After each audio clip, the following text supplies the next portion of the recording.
This is Story Recapped. Today, I'm going to explain a drama, mystery, sci-fi film called Blindness. Spoilers ahead, watch out and take care. Amidst the city, the traffic gets disrupted when a man suddenly becomes blind. After learning about his condition, some worried pedestrians offer to bring him to a hospital. When the man refuses, a good Samaritan volunteers to drive him home. During their drive, the blind man shares that his vision is washed in white. Since blindness is supposed to be dark, the Good Samaritan thinks the blindness must not be problematic. When they arrive at the blind man's apartment building, the Good Samaritan drops him off on the sidewalk and flees. The blind man screams for help, but to his relief, the Good Samaritan returns and guides him inside. While waiting for the elevator, the Good Samaritan makes faces at him, testing his blindness. Inside the apartment, the Good Samaritan admires the luxury and offers to keep him company, but the blind man refuses. That evening, his wife browses the directory for a nearby ophthalmologist when he reveals his blindness. They later call a taxi outside when his wife can't find the car keys. The blind man is appalled at the thief's audacity in robbing the helpless and wishes for his karma. In the clinic's waiting area, the receptionist prioritizes the blind man, bypassing the other patients. The boy's mother protests, but the old man with black eye patch tells her that the blind man needs help more than them. Inside the laboratory, the doctor diagnoses him with no complications in his eyes. When the blind man clarifies that his vision is pure white, the doctor is bewildered at its bizarreness because the doctor hasn't seen a case like his before. He sends them to a hospital. Meanwhile, the thief sees patrol cars ahead, so he veers off the highway and pulls over in an alley. However, he suddenly stops walking and rubs his eyes. In the clinic, the doctor gives the boy his prescription glasses, then administers eye drops to the woman with dark glasses. At home, the doctor shares the patient's bizarre case with his wife, who's preoccupied with dessert preparation. The blind man's vision is pure white, so the doctor diagnoses it as agnosia, a neurological episode resulting in the inability to recognize familiar objects. After dinner, he retires to his office and apologizes to his wife for being distracted. Later, the woman with dark glasses heads to a hotel where she copulates with a man.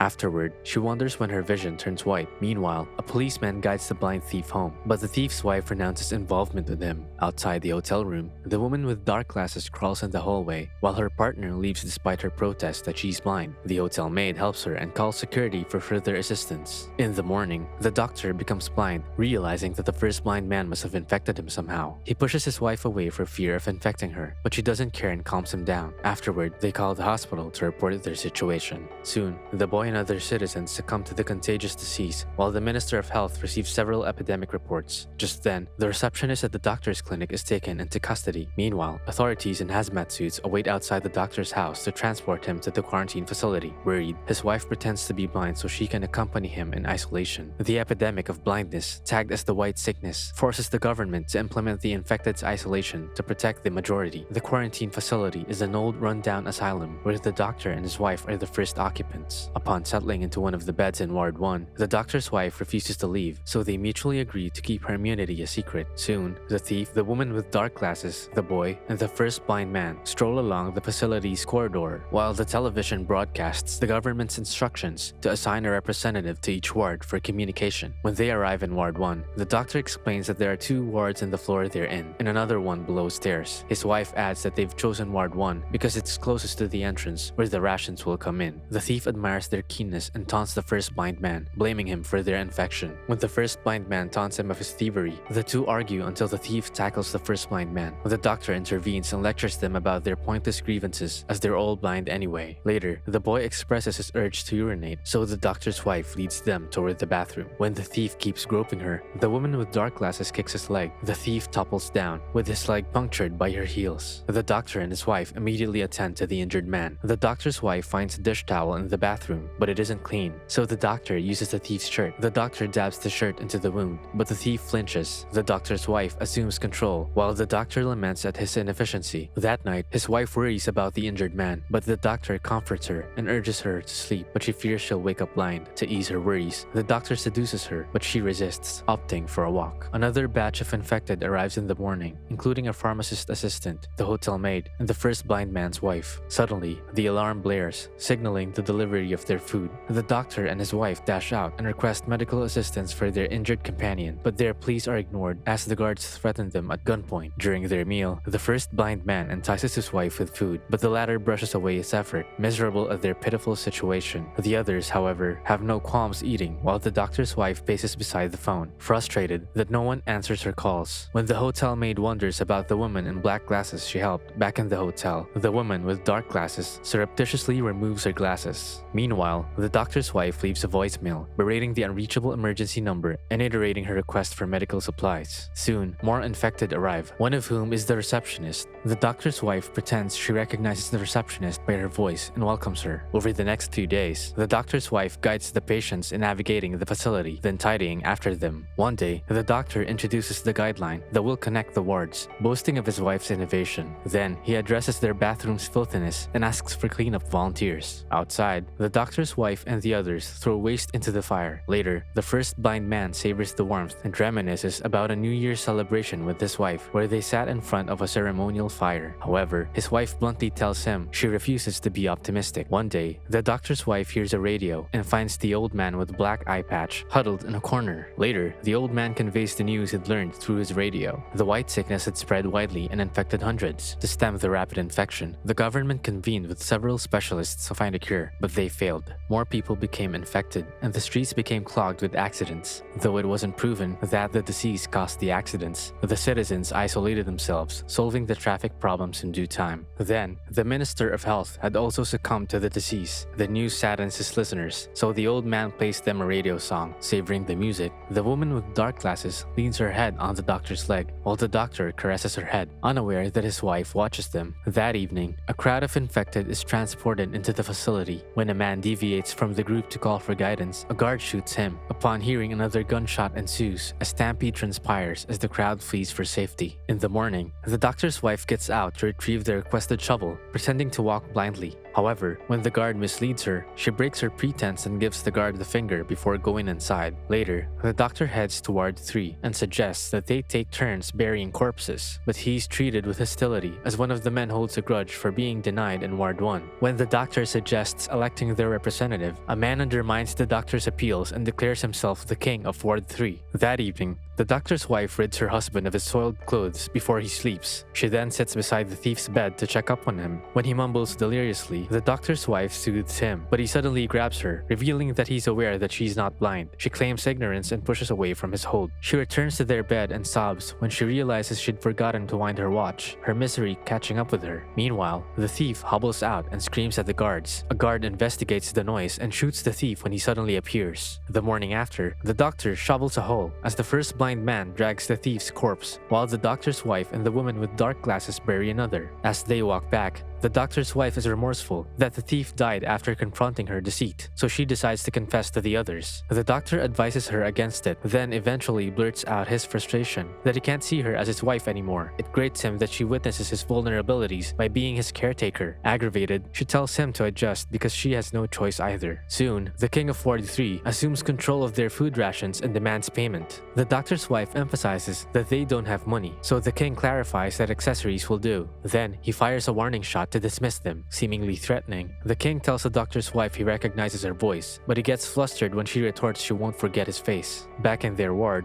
the majority refuses to abide by Ward 3's demands. The doctor's wife bluntly tells them that those who refuse must not expect food. Soon, the people realize that being fed comes first, so they eventually hand their valuables to the doctor's wife. The doctor's wife sneaks the scissors from the woman with dark glasses bag, tucking them into her waistband. Then, she lets the receptionist keep her lighter, which the receptionist tucks into her shoes. Afterward, the doctor's wife hangs the scissors into the television rack. Later, the doctor hands their valuables to the king of Ward 3, while the accountant assesses their worth. Just as the king hands the doctor a ration box, the doctor realizes the accountant was born blind when he hears him writing in braille. The doctor mocks his lack of empathy toward the afflicted. The king hands the doctor another box and defends the accountant's actions, justifying it as a noble act. When the doctor complains about the insufficient rations and rants at the accountant, the king holds him at gunpoint, effectively placating him. When the doctor leaves, the accountant hugs the king appreciatively. After facilitating the equal distribution of food, the doctor's wife feeds her husband, but he snaps at her, so she leaves him alone. Later, when the others leave, the woman with dark glasses approaches the doctor. The doctor laments his cowardice towards the king of Ward 3, but the woman justifies his action as courage for avoiding creating conflict. Then, the woman shares that she feels responsible for the thief's death. The doctor hugs her until his caresses become seductive, leading to a sensual union. Afterward, the doctor immediately regrets his action, but his wife soon returns and stops them from uttering excuses. Then, she cradles the woman's head and confesses she can see. A week later, the king of Ward 3 amends the payment terms for the food, announcing that they'll now accept women. Outside, the doctor's wife inquires about their food, but the guard confirms the food has already been delivered. A heated debate ensues in Ward 1, as the women refuse to sell themselves. The doctor emphasizes that the decision is up to his wife, even if his pride will suffer. Pride is immaterial because they're all starving. Then, a woman volunteers, seconded by the doctor's wife. The woman with dark glasses follows suit, and soon, more women volunteer. The first blind man refuses to offer his wife, maintaining his dignity, but his wife defies him despite his disgust. Later, the women head toward 3 and get subjected to lascivious touches. When the king recognizes the doctor's wife's voice, he forces her to pleasure him, holding the first blind man's wife at gunpoint if she refuses. The grunts of pain and pleasure continue, while a man beats the first volunteer, angered by her frigidity. Soon, the women return to Ward 1, carrying the woman beaten to death. They lay her on the bed and clean her up. The next day, the accountant passes by Ward 1 after collecting the woman from Ward 2. He utters crude remarks toward the doctor's wife and insults the dead woman's frigidity. However, when she confirms the woman's death, the accountant turns somber and leaves. Fed up, the doctor's wife grabs the scissors and sneaks into Ward 3, whose occupants are preoccupied with Ward 2's women. When the accountant senses her presence, she unceremoniously stabs the king of Ward 3's neck. Chaos ensues as the accountant blindly shoots at her, but she escapes along with the women. The accountant declares that there will be no more food for them, but the doctor's wife threatens to kill another. Stricken, she returns to their ward and confesses to the doctor, but the doctor is more worried about the war she'd started than what she feels. Later, Ward 1 creates barricades against possible retaliation and discusses surrendering the killer. Consumed with guilt, the doctor's wife moves to confess, but the old man stops her, declaring that they should get the food back themselves. The majority agrees, so they gather to plan their attack, while the receptionist sneaks out. The doctor's wife confirms the head count of the volunteers, revealing that she can see. Meanwhile, the receptionist sneaks into Ward 3 and lights the cushion, setting the ward on fire. Then, Ward 1 arm themselves and head to Ward 3, but they smell the smoke. Soon, Ward 3 is engulfed in fire, while the accountant eventually shoots himself. The fire consumes the entire building, so the survivors evacuate. The doctor's wife realizes that the guards are gone and announces their freedom. In the morning, the doctor and his wife, woman in dark glasses, old man, boy, pharmacist assistant, first blind man, and his wife trek towards the tattered city where the wastes line the streets and blind people roam in clusters. As they round up a corner, the first blind man stumbles, causing the pharmacist assistant to stray from the group. They take shelter in an abandoned store, and the doctor's wife leaves to look for food, while her husband offers to join her. Later, the doctor's wife holds a pile of clothes they'd managed to scavenge on their way. The doctor tells her he misses her, but she ignores him. When they arrive at the supermarket, the doctor remains outside, safeguarding the clothes. Inside, the doctor's wife finds nothing edible, so she heads to the basement, where she discovers storage brimming with food. On her way out, one of the men smells the meat on her, prompting the others to tackle her until one of the bags scatters. The doctor hears his wife's distress and manages to free her from the mob, fleeing until they reach a cathedral stairway. The doctor realizes he left the clothes, so he decides to return. Before he leaves, his wife offers him food and kisses his hands affectionately. As she sits in the stairway, she sheds tears as she sees a man get feasted by dogs. Suddenly, another dog approaches her, effectively soothing her pain. When it rains, she runs inside the cathedral, where she notices the blindfolded sculptures and paintings. Soon, the doctor returns and hands her a jacket before they hurry back. Meanwhile, their companions bathe in the rain, reveling in the experience they'd missed. Soon, the doctor and his wife arrive and rejoice with them. That evening, the doctor's wife announces that they'll move to their house. When they arrive at their house in the morning, the doctor's wife offers her companions clean clothes. The women shower together, laughing and sharing praises. Later, as they sit around the fire, the old man wishes that they'll continue living harmoniously. Meanwhile, the first blind man's wife confesses to her husband that she remembers that New Year he reminisced when they were in quarantine, making her husband smile. During dinner, they raise a toast to their impromptu family, rejoicing at the normalcy after a long while. Afterward, the doctor and his wife share intimacy, re-establishing their relationship. In the morning, as the doctor's wife pours him coffee, the first blind man exclaims as he suddenly regains his eyesight. The family embraces one another, grateful for the miracle and yearning to be healed themselves. Then, the doctor's wife gazes outside, savoring her bittersweet freedom from responsibility.